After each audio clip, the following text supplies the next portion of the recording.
ನಮಸ್ಕಾರ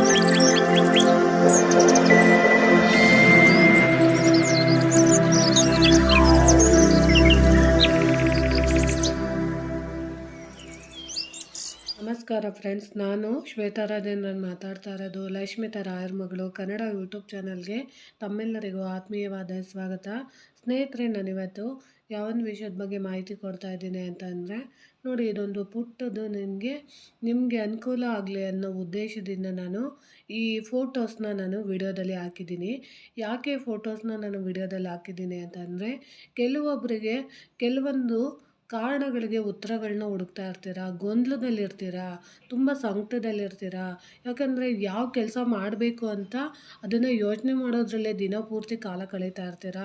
ಅಂಥವ್ರಿಗೆ ಅಥವಾ ನಿಮ್ಮ ಗೊಂದಲಗಳಿಗೆ, ಸಮಸ್ಯೆಗಳು ನಿಮಗೆ ಜಾಸ್ತಿ ಆದಾಗ ನಾವು ಏನು ಮಾಡಬೇಕು, ಏನು ಮಾಡಬಾರ್ದು ಅನ್ನೋದು ಗೊಂದಲಗಳಿದ್ದಂಥ ಸಂದರ್ಭದಲ್ಲಿ ನಿಮಗೆ ಸಹಾಯ ಆಗಲಿ ಅಂತೇಳಿ ಈ ಯಂತ್ರದ ಫೋಟೋಗಳನ್ನ ಹಾಕಿದ್ದೀನಿ.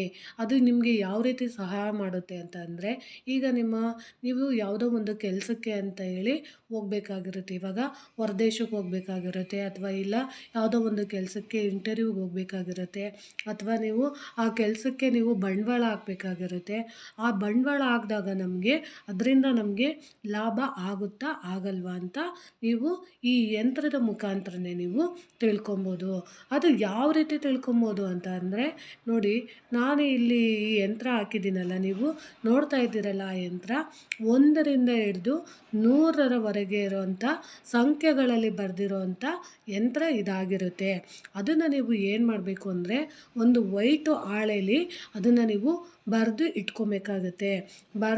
ಆದಮೇಲೆ ಅದಕ್ಕೆ ಉತ್ತರ ಸಹ ನಾನು ಅಲ್ಲಿ ಅದನ್ನ ಫೋಟೋ ಸಹ ನಿಮಗೆ ಹಾಕಿದ್ದೀನಿ.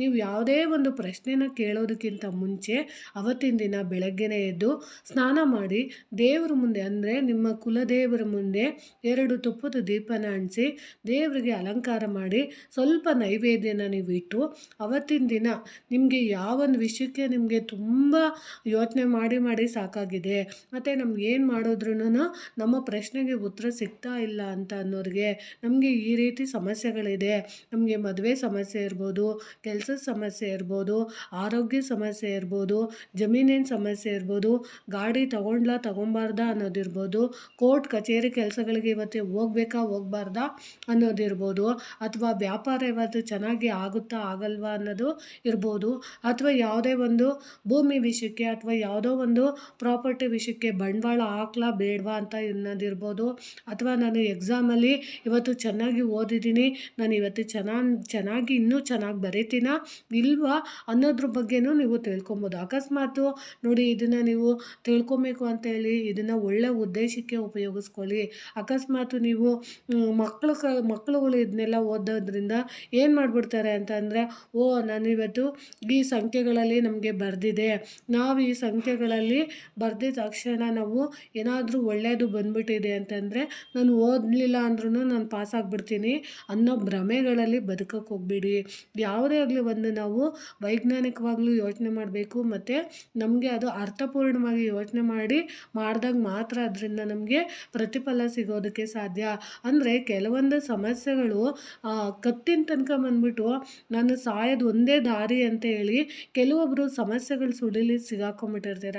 ಅಂಥ ಸಮಸ್ಯೆಗಳು ಸಿಕ್ಕಾಗ ಯಾವ ದಾರಿ ತೋರಿಸ್ಬೇಕು ಅನ್ನೋದು ಗೊತ್ತಾಗ್ದಲೆ ಕೆಲವೊಬ್ಬರು ಆತ್ಮಹತ್ಯೆ ಮಾಡ್ಕೊಳ್ಳೋಂಥ ಪರಿಸ್ಥಿತಿ ಉಂಟಾಗಿರುತ್ತೆ. ಅಂಥ ಸಂದರ್ಭಗಳಲ್ಲಿ, ಅಂಥ ಟೈಮ್ಗಳಲ್ಲಿ ನಿಮಗೆ ನೀವು ಅನುಕೂಲ ಆಗಲಿ ಅನ್ನೋ ಉದ್ದೇಶಕ್ಕೋಸ್ಕರ ಈ ಯಂತ್ರಗಳಿರುತ್ತೆ. ಅದನ್ನು ನಾವು ಸದುಪಯೋಗ ಮಾಡಿಕೊಂಡಾಗ ಅದು ನಮಗೆ ದಾರಿ ತೋರಿಸುತ್ತೆ, ಮಾರ್ಗದರ್ಶನ ತೋರಿಸುತ್ತೆ. ಅದಕ್ಕೋಸ್ಕರ ನಾನು ಈ ಯಂತ್ರನ ನಿಮಗೆ ಬರೆದು ಹಾಕಿದ್ದೀನಿ. ನಿಮಗೆ ಯಾವುದೇ ರೀತಿ ಸಮಸ್ಯೆಗಳಿರ್ಬೋದು, ನಿಮ್ಮ ಮನಸ್ಸಲ್ಲಿರೋಂಥ 100 ಪ್ರಶ್ನೆಗಳಿರ್ಬೋದು, ಆ ಪ್ರಶ್ನೆಗಳಿಗೆ ನಿಮಗೆ ಉತ್ತರ ಬೇಕು ಅಂತ ಅನ್ನಿಸ್ದಾಗ ನೀವು ಈ ಯಂತ್ರನ ನೀವು ಬರೆದಿಟ್ಕೊಂಡು ಒಂದು ಶುಭ್ರವಾದ ವೈಟ್ ಹಾಳೆಯಲ್ಲಿ ನೀವು ಈ ಯಂತ್ರನ ಬರೆದು ಇಟ್ಕೊಂಡು ಅದಕ್ಕೆ ಉತ್ತರ ಏನಿರುತ್ತೆ ಅನ್ನೋದನ್ನು ನೀವು ಮೊದಲೇ ಬರೆದು ಇಟ್ಕೊಂಡು ಆಮೇಲೆ ನೀವು ದೇವ್ರ ಮುಂದೆ ಹೇಳಿದ್ನೆಲ್ಲ ಸ್ನಾನ ಮಾಡಿಬಿಟ್ಟು ಆ ಯಂತ್ರನ ದೇವ್ರ ಮುಂದೆ ಇಟ್ಟು ದೇವ್ರ ಹತ್ರ 2 ತುಪ್ಪದ ದೀಪನ ಅಂಟಿಸ್ಬಿಟ್ಟು ನೀವು ಬೆಳಗಿಸ್ಬಿಟ್ಟು ಆಮೇಲೆ ನೀವು ಏನು ಮಾಡಬೇಕು ಅಂದರೆ ಒಂದು ದಾಳಿಂಬೆ ಕಡ್ಡಿ ಅಥವಾ ತುಳಸಿ ಕಡ್ಡಿಯಿಂದ ನೀವು ಆ ಯಂತ್ರದ ಮೇಲೆ ಒಂದನ್ನ ನೀವು ಮಾಡೋದಲ್ಲ. ಅಕಸ್ಮಾತ್ ನಿಮ್ಮ ಮನೆಯಲ್ಲಿ ಯಾವುದಾದ್ರೂ ಒಂದು ಸಣ್ಣ ಮಗು ಇದ್ದರೆ ಆ ಮಗುನ ಕರೆಸ್ಬೇಕಾಗುತ್ತೆ. ಸಣ್ಣ ಮಗು ಅಂದರೆ ತೊಟ್ಲಲ್ಲಿರೋ ಮಗು ಅಂತಲ್ಲ, ಒಂದು 5 ವರ್ಷದಲ್ಲಿ ಒಳಗಡೆ ಇರೋಂಥ ಒಂದು ಮಗುನ ನೀವು ಕರೆದ್ಬಿಟ್ಟು ಆ ಮಗು ಎದುರಿಗೆ ನೀವು ಆ ಮಗುನ ಯಂತ್ರದ ಮುಂದೆ ಕುಣಿಸ್ಬಿಟ್ಟು ನೀವೇನು ಮಾಡಬೇಕು ಅಂದರೆ ಆ ಮಗು ಕೈಗೆ ಆ ದಾಳಿಂಬೆ ಕಡ್ಡಿನ ನೀವು ಕೊಟ್ಬಿಟ್ಟು ನೀವು ಕೇಳಬೇಕಾಗುತ್ತೆ. ಆ 101ರಿಂದ ಆ 100 ಸಂಖ್ಯೆಗಳಲ್ಲಿರೋ ಅಂಥ ಮಧ್ಯದಲ್ಲಿ ಮಗು ಯಾವ ದಾಳಿಂಬೆ ಕಡ್ಡಿನ ನಿಮಗೆ ಮುಟ್ಟುತ್ತೆ ಅಂತ ನೀವು ನೋಡ್ಕೊಬೇಕಾಗತ್ತೆ. ಆಗ ನೀವು ಮುಟ್ಟಿದಾಗ ಉದಾಹರಣೆ ಇವಾಗ ಹೇಳ್ತೀನಿ, ನಿಮಗೆ ಒಂದು 5 ಬಂತು ಅಂದ್ಕೊಳ್ಳಿ. ಆಗ ನಿಮಗೆ ಆ 5ರಲ್ಲಿ ಬಂದಾಗ ನಿಮಗೆ ಕಾಣಿಸೋದು ಏನು ಅಂತ ಅಂದರೆ ದೇವರ ಕೃಪೆ ಇದೆ ಅಂತ ಬರುತ್ತೆ ಅಂದ್ಕೊಳ್ಳಿ. ಅಂದರೆ ನೀವು ಮಾಡ್ತಿರೋವಂಥ ಒಂದು ಯಾವುದೋ ಒಂದು ಕೆಲಸಕ್ಕೆ ನೀವು ಈಗ ಉದಾಹರಣೆಗೆ 5 ಬಂದಿದೆ ಅಂದರೆ ದೇವರ ಕೃಪೆ ಇದೆ ಅಂತ ಅಲ್ಲಿಗೆ ಅರ್ಥ ಆಯಿತು. ಆಗ ನೀವು ಆ ಕೆಲಸನ ನೀವು ಮುಂದುವರಿಸ್ಬೋದು. ಇಲ್ಲ ಅಂತ ಅಂದರೆ ಇನ್ಯಾವುದೋ ಒಂದು ಸಂಖ್ಯೆ ಬಂತು ಅಂತ ಅಂದ್ಕೊಳ್ಳಿ. ಈಗ ಉದಾಹರಣೆಗೆ ನೋಡಿ, ಇನ್ನೂ ಒಂದು ಸಂಖ್ಯೆ ಇದೆ ನೋಡಿ. ಈಗ ಇನ್ನೂ ಒಂದು ಸಂಖ್ಯೆ ಇದೆ. ಆ ಸಂಖ್ಯೆ ಬಂತು ಅಂತ ಅಂದ್ಕೊಳ್ಳಿ.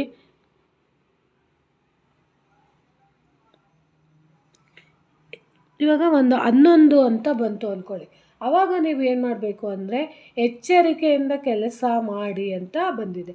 ಅಂದರೆ ನೀವು ಯಾವುದೋ ಒಂದು ಕೆಲಸಕ್ಕೆ ನೀವು ಇವಾಗ ಅದನ್ನೆಲ್ಲ ನೀವು ರೆಡಿ ಮಾಡ್ಕೊಂಡಿದ್ದೀರಾ. ಈಗ ಆ ಕೆಲಸನ ನೀವು ಮಾಡೋಂಥ ಮುಂಚೆ ನೀವು ಇದನ್ನ ಪ್ರಶ್ನಾ ಫಲಕನ ನೀವು ಇಟ್ಟು ಯಂತ್ರದ ಮುಂದೆ ನೀವು ಕೇಳಿದಾಗ 11 ಬಂತು. ಆವಾಗ ನಿಮ್ಗೆ ಏನು ಬರ್ತಾ ಇದೆ ಅಂತ ಅಂದರೆ ನೋಡಿ, ಈಗ ನೀವು ಮಾಡೋ ಅಂಥ ಕೆಲಸನ ನೀವು ಎಚ್ಚರಿಕೆಯಿಂದ ಕೆಲಸ ಮಾಡಬೇಕು ಅಂದಾಗ ನೀವು ಯಾವ ರೀತಿ ಮಾಡಬೇಕು ಅನ್ನೋದು ನಿಮಗೆ ಗೊತ್ತಾಗುತ್ತೆ. ಆದರೆ ನೀವು ಈ ಪ್ರಶ್ನಾ ಯಂತ್ರನ ನೀವು ಬರೆದಿದ್ದೀನಿ ಅಂತೇಳಿ ದಿನ ಪೂರ್ತಿ ಕೇಳ್ಕೊಂಡು ಕೂತ್ಕೊಳ್ಳೋಕ್ಕೆ ಖಂಡಿತ ಆಗಲ್ಲ.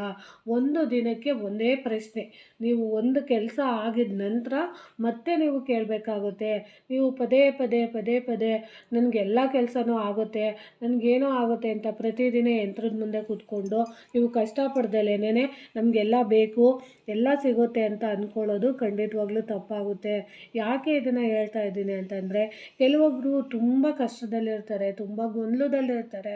ಅವ್ರಿಗೇನು ಮಾಡಬೇಕು ಅಂತ ಗೊತ್ತಾಗ್ದಲೆ ಒದ್ದಾಡ್ತಾ ಇರ್ತಾರೆ. ಎಲ್ಲದಕ್ಕೂನು ಇವಾಗ ಹೋಗಿ ದುಡ್ಡು ಖರ್ಚು ಮಾಡೋಕ್ಕಾಗಲ್ಲ. ಕೆಲವೊಂದು ದೇವಸ್ಥಾನಗಳಲ್ಲಿ ಅವರ ಪ್ರಶ್ನೆಗೆ ಸಮಾಧಾನ ಆಗೋವಂಥ ಉತ್ತರಗಳನ್ನ ತಿಳಿಸ್ತಾರೆ. ಕೆಲವೊಬ್ರು ಏನು ಮಾಡ್ತಾರೆ ಅಂದರೆ ದುಡ್ಡಿನ ಆಸೆಗೆ ತುಂಬ ಜನ ಏನು ಮಾಡ್ತಾರೆ ಅಂದರೆ ಆ ಹೋಮ ಮಾಡಿಸಿ ಈ ಹೋಮ ಮಾಡಿಸಿ ಅಂತ ಸುಮಾರು ಕಡೆ ಸುಮಾರು ದುಡ್ಡನ್ನ ಕಿತ್ಕೊತಾ ಇದ್ದಾರೆ. ಯಾಕಂದರೆ 20,000 30,000 50,000 ನಿಮ್ಗೆ ಆ ದೋಷ ಇದೆ ಈ ದೋಷ ಇದೆ ಅಂತ. ದಯವಿಟ್ಟು ಆ ಥರದ ಸಮಸ್ಯೆಗಳಿದ್ದಾಗ ನಿಮಗೆ ಚಿಕ್ಕ ಪುಟ್ಟದನ್ನ ನೀವು ಮಾಡ್ಕೊಳ್ಳಿ. ಆದರೆ ಎಲ್ಲರೂ ಅದೇ ಥರ ಇರಲ್ಲ.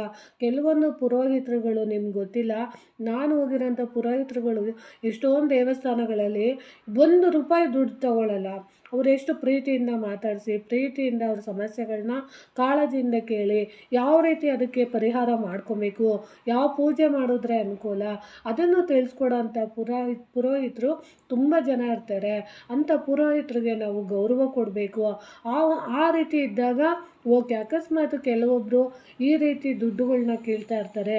ಅಂಥ ಸಮಸ್ಯೆಗಳು ನಿಮ್ಮಲ್ಲಿ ಎದುರಾದಂಥ ಸಂದರ್ಭದಲ್ಲಿ ಖಂಡಿತವಾಗ್ಲೂ ನೀವು ಈ ನಾನು ಬರೆದಿರೋ ಅಂಥ ಫೋಟೋದಲ್ಲಿರೋ ಅಂಥ ಯಂತ್ರನ ನೀವು ದಯವಿಟ್ಟು ಬರ್ಕೊಂಡು ನಿಮಗೆ ಯಾವ ಸಮಸ್ಯೆಗೆ ಯಾವ ಕೆಲಸ ಮಾಡಬೇಕು, ಯಾವ ಕೆಲಸ ಮಾಡಬಾರ್ದು, ನಾವು ಏನು ಮಾಡಿದ್ರೆ ನಮಗೆ ಒಳ್ಳೆಯದಾಗುತ್ತೆ ಅಂತ ನಿಮ್ಮ ಕುಲದೇವರ ಅಪ್ಪಣೆ ತಗೊಂಡು ಖಂಡಿತವಾಗ್ಲೂ ಮುಂದುವರಿರಿ ಅಂತ ನಾನು ಹೇಳೋಕ್ಕೆ ಇಷ್ಟಪಡ್ತೀನಿ.